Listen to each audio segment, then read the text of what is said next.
Hello, everyone. Welcome to our new module, Introduction to Genetics. Here I am going to talk about genes, chromosomes, hereditary, and some important terms which is useful for you to understand, to study the topics we will cover in this semester.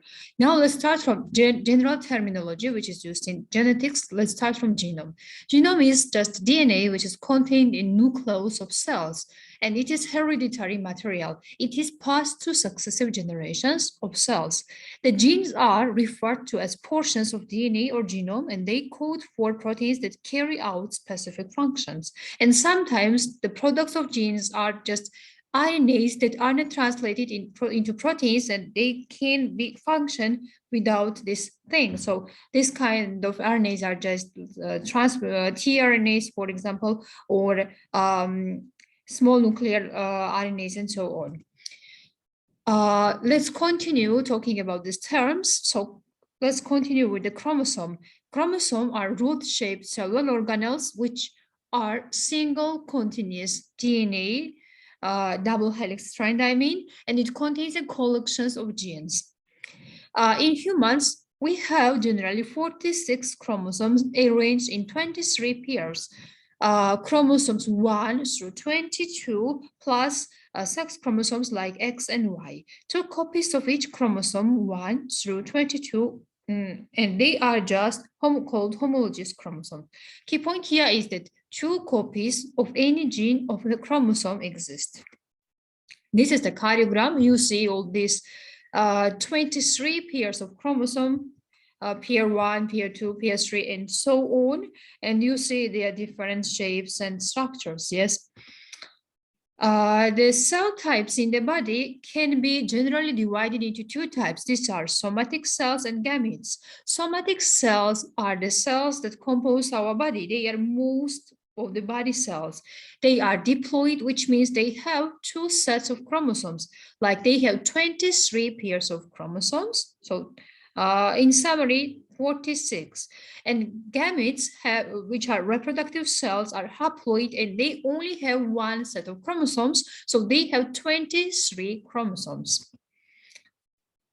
Somatic cells undergo replication, which usually happens basically, and this happens by the division called mitosis.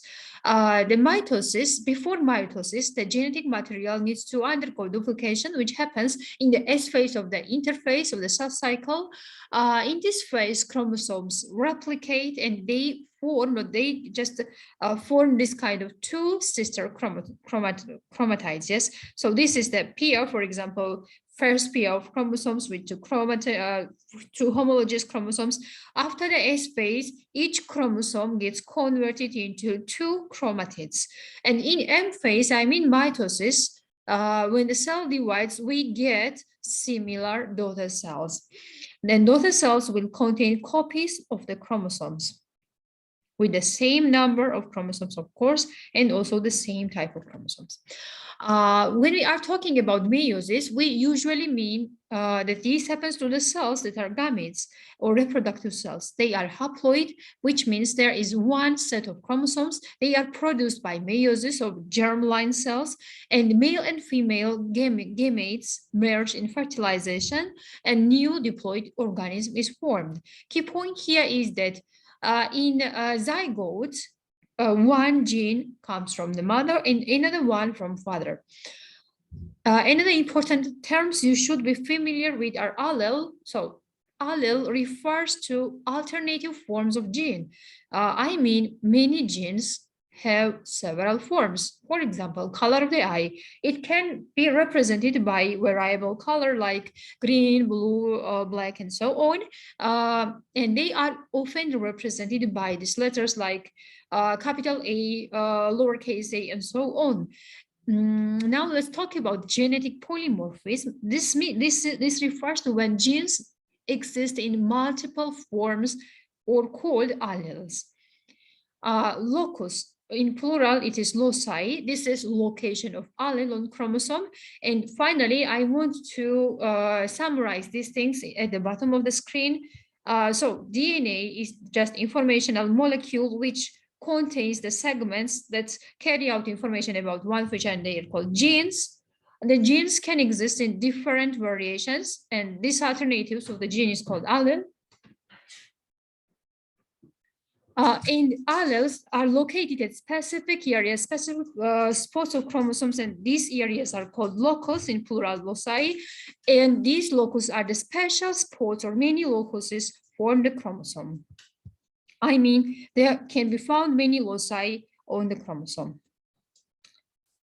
Genotype, what is genotype? This is genetic makeup of a cell or individual. It often refers to names or to copies of gene.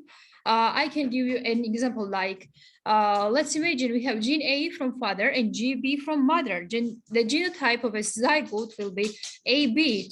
Or if there exist several alternatives of these genes A and B, for example, for A, alternatives can be capital A and lowercase a.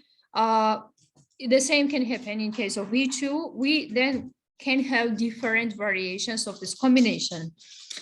Phenotype refers to physical characteristics that result from genotype. The example can be like if we have different alternatives of the genes like A and B for eye colors, like AB, the combination of AB may be blue eyes, may be equal, or BB can be green eyes, and so on. There are also another terms which are important to be familiar with, like wild type gene or allele. You will frequently find this kind of terms in the textbooks of genetics. What does they mean? So wild type gene or allele means when it is found normally or it is common in most individuals of the population. For example, they are basically dominant features. So we usually just represent this with capital letters, like, for example, this capital A, this is wild type. When something happens to this wild type during the divisions, like the mutation, for example, it can change some features of the gene, some representations of the gene. We call this mutant gene or mutant allele. And this is different from wild type. This is caused by a mutation. And basically, this kind of genes are recessive. So small or capital, lowercase a just represents this mutant allele. What is homozygous and heterozygous? Homozygous refers to two identical copies of the gene, like A capital, and heterozygous refers to two different copies of the gene, like capital A, lowercase a. Germline, now let's talk about mutations. They can affect any cell inside the body. They can affect just the somatic cells like skin cells or cells in any organ like kidney or liver or anywhere. And also they can happen in gametes or germline cells, yes? So according to this, we have two types of mutations like germline mutations and somatic mutations. Germline mutations happen in the DNA of the sperm or eggs, and they are transmitted to offspring, and they are found then in every cell of the body of the offspring, but the person who belongs to these germ cells may not have this mutation phenotypically expressed.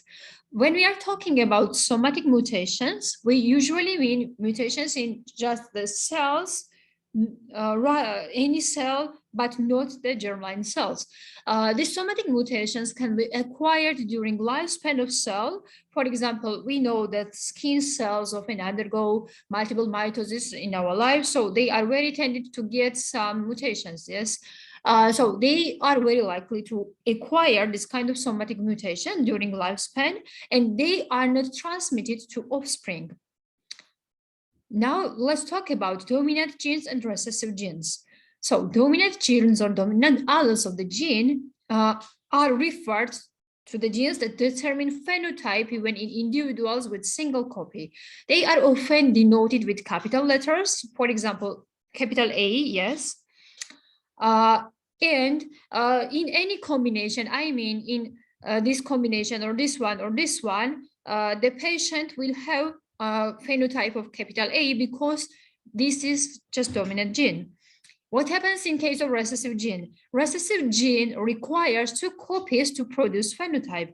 They are often denoted with lowercase letters, And if we have these phenotypes like small a, this patient will have a phenotype of small a because there is only this allele in the patient. If we have these combinations, both of them will have a phenotype of capital A. Yes, because this is recessive and it cannot be represented in phenotypically because there also exist dominant version of this gene. Another important term is codominance. So co means that something happens together, yes? So codominance refers to when both alleles contribute to phenotype.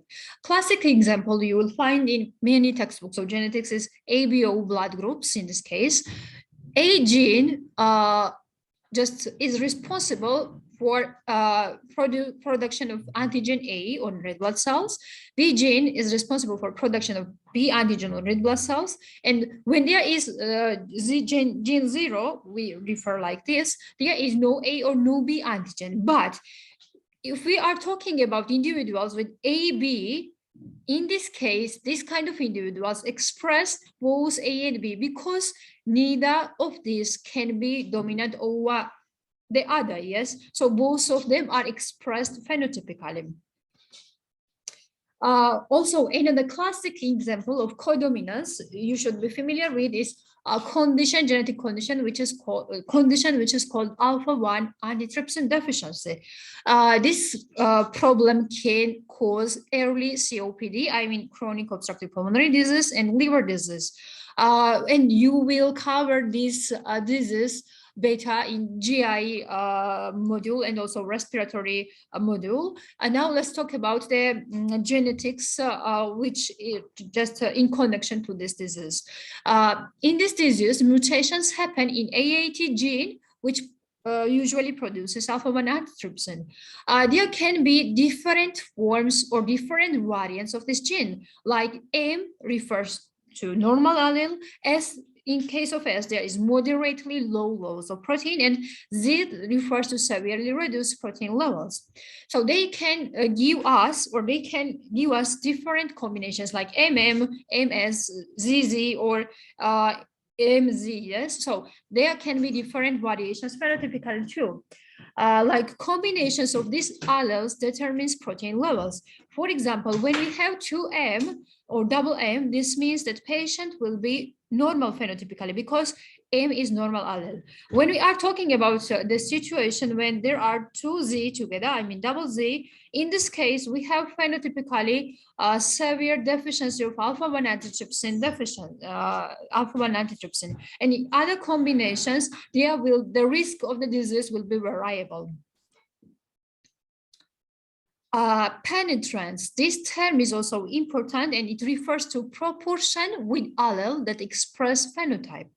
To be more clear, I need to discuss this kind of example for you.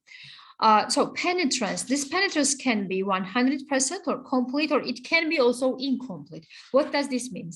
When the penetrance is complete, it means that all individuals with specific gene represent the disease or trait phenotypically. But when we are talking about incomplete penetrance, just specific proportion with the same allele expresses the phenotype, and some of the individuals may carry this allele, but this dominant allele, but they may not express the disease phenotypically. So not in incomplete penetrance, not all individuals with disease mutation develop disease. And also please just recall that now we are talking about the genes which are autosomal dominant. So this is commonly applied to autosomal dominant disorders. Not all patients with autosomal dominant disease gene develop disease. This is incomplete penetrance. And classic example of this incomplete penetrance is example of BRCA1 and BRCA2 gene mutations. And these are autosomal dominant mutations, genetic mutations that can lead to cancer. They are germline mutations, they are autosomal dominant, and not all women with mutations develop breast cancer. And implications are here like variable cancer risk reduction can be done by prophylactic surgery, yes? So we know that patients, women with these mutations like BRCA1 and BRCA2 are in increased risk to develop the cancer, but not all of these women who wear these genes develop the cancer, yes. But for preventive purposes, we can choose some prophylactic surgeries, yes, because we never know. Now let's talk about expressivity. Expressivity, this is variations in phenotype of gene. This is different from penetrance. And in case, I just don't want to confuse you, that's why I will give you such example. The classic case, which is often used to express or to define this expressivity is neurofibromatosis type 1. NF1. So this is neurocutaneous disorder, which can cause many traits, many characteristics of the disease, like brain tumors, skin findings.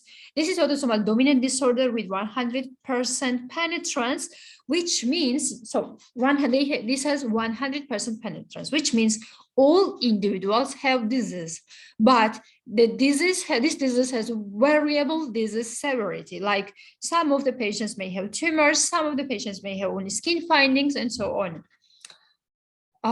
So what does this mean? In this case, penetrance is 100%, which means that patients with this gene always have some traits of the disease, but the traits of the disease can be different, yes. Like for some patients, this can also only be brain tumors. This can only, for some patients, this can only be skin findings, and so on. What is pleiotropy? This refers to when one gene can cause multiple phenotypic effects and traits. The example is like that single gene mutation affects skin, brain, eyes. Some clinical examples in this case are phenylketonuria or PKU, which the mutation in one gene in this case affects skin, body odor. It causes special body odor, you know, and it also causes mental disability. When there is mutation which can cause Marfan syndrome, it can also have many effects on many organ systems, like it can cause problems to limbs, eyes, and blood vessels.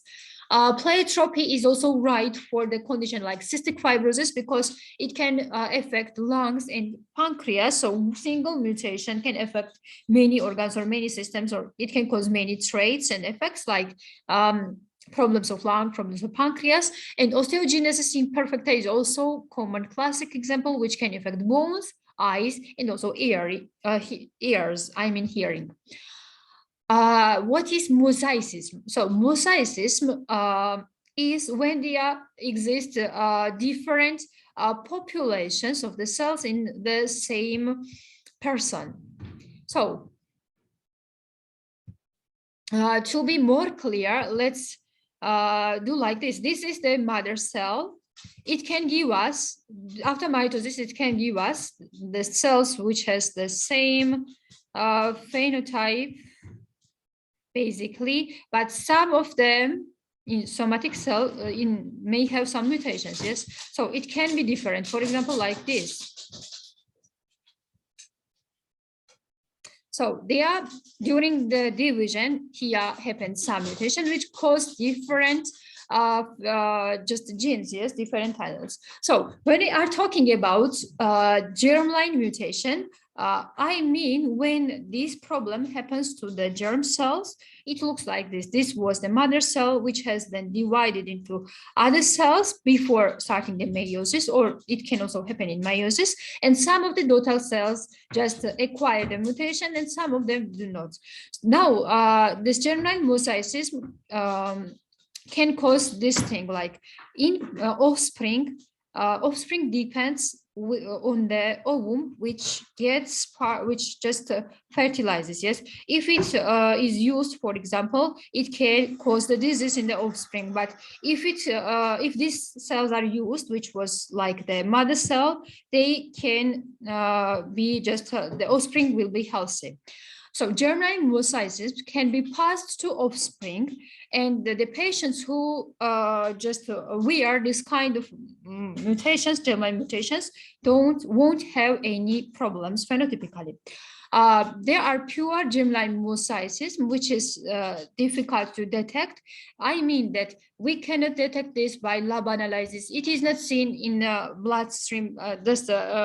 We cannot find any signs or symptoms in any analysis. So this is difficult, but we can understand this when when there are same mutations phenotypically expressed in several persons of the same offspring. Yes. The offspring disease may appear sporadic, and it can present as recurrent sporadic disease in offspring.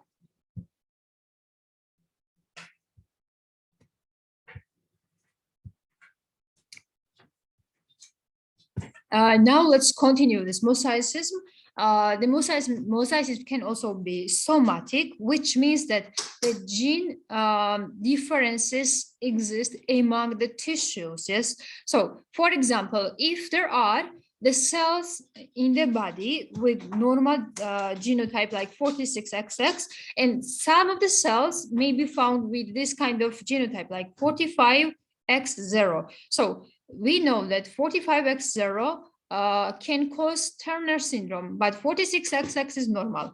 So in such cases, when two types of the populations of the cell exist in the same organism, the phenotypical characteristics depend on the ratio of normal and mutated cells. Yes, so this kind of patients may have milder form of Turner syndrome, and sometimes somatic mosaicism can cause, rarely I mean, can cause several forms of Down syndrome, but this is very rare. Finally, I am going also to talk about McCune-Albright syndrome, which is a very classic example of mosaicism. And this is very rare disorder. This affects many endocrine organs. And if it exists, it can be represented by different conditions, like it can be precocious puberty. I mean, for example, when it is found, this condition is found in female patients. These patients may just start puberty at the age of 2 years old, for example.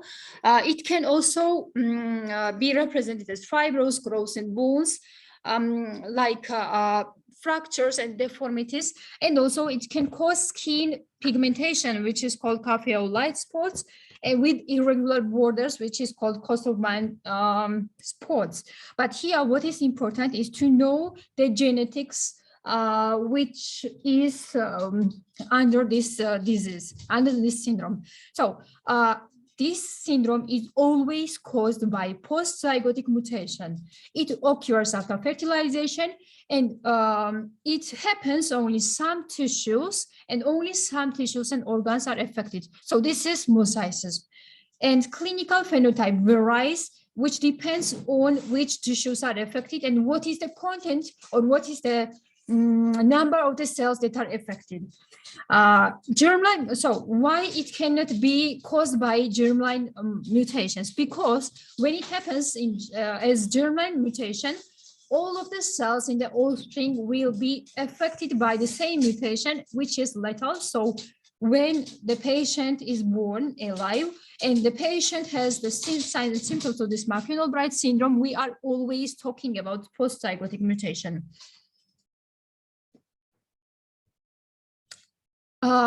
In the end of this module, I am going to talk about genetic heterogeneity. What is this? This is when same phenotype happens from different genes or different mutations. To be more clear, I will define like this. Different mutations of the same allele can cause same disease, or different genes in different loci, mutation in these different genes can cause same disease. Multiple gene mutations often cause the same disease, and many diseases have multiple genotypes. Here I have some examples about this allelic heterogeneity. You know already that allele are alternative forms of the gene. For example, let's suppose like this. Allele 1 is caused by mutation X. Allele 2, which is also different from wild type, is caused by mutation not by X, but by Y. So both X and Y cause same disease when we are talking about allelic heterogeneity, and X and Y found at are found at same chromosomal locus, at same position on homologous chromosomes. That's why we call this allelic, yes? And heterogeneity because they are caused by different types of the mutations, but it's the same alleles, yes? To summarize this thing at the bottom of the screen, please look at this sentence here. So there is one disease phenotypically. This can be caused by multiple genes, problems in multiple genes, I mean, but the genes are located in, but the genes have single location. I mean, at the same place on the homologous chromosomes. Classic examples of this allelic heterogeneity are beta thalassemia and cystic fibrosis. So to be more clear, let's define like this. Beta thalassemia is caused by mutation in beta globin gene. So the same gene, but it can have many alternatives because of different mutations in this gene. Wide spectrum of the disease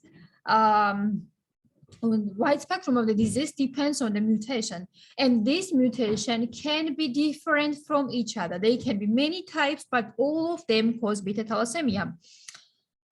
For example, when there is beta 0 mutation, there is no function of the gene, yes? When there is beta 1, there is some function, but this is not okay or this is not appropriate. So this is another type of the mutation, but both of them cause beta thalassemia. Now about cystic fibrosis, which is caused by mutation in the CFTR gene, and there is found approximately 1,400 different mutations, which is already well described. And all of these types of mutation in the same gene causes cystic fibrosis phenotypically. So this was about allelic heterogeneity. Now let's talk about locus heterogeneity. You know that locus, this is the specific spot of the gene, specific area of the gene on the chromosome, yes? What does locus heterogeneity mean? This means that mutations in different loci can cause same phenotype. For example, so to be more clear, I will just draw something on my desktop. Like, let's suppose this is chromosome. Oh, this is just first pair of chromosome, yes, with 2 chromosomes here. And let's suppose this is 6th pair of chromosomes, yes. For example, a mutation can happen here on the 1st chromosome, and another mutation can happen in here on 6th chromosome, yes. So what does locus heterogeneity means? So they are different loci, they are different mutations, but when they happen, either this one or either this one, both can cause the same phenotype, same disease. So this is called locus heterogeneity. Or this will be also true, for example, when the mutation in here and also in different locus can cause the same phenotype, same disease. A classic example of this locus heterogeneity is a disease which is called retinitis pigmentosa, which causes visual impairment. This is autosomal dominant. This can caused by autosomal dominant, autosomal recessive, or X-linked mutation. So different mutations and different loci can cause this problem, yes, retinitis pigmentosa.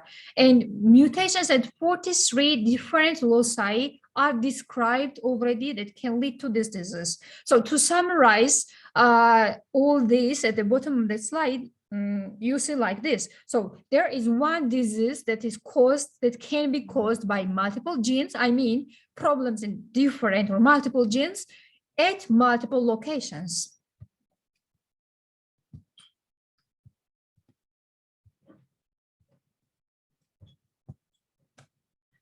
So this was final slide in here, and I will talk about the pedigree and the things which is connected to pedigree and pedigree trees in the different presentation. Thank you for the attention.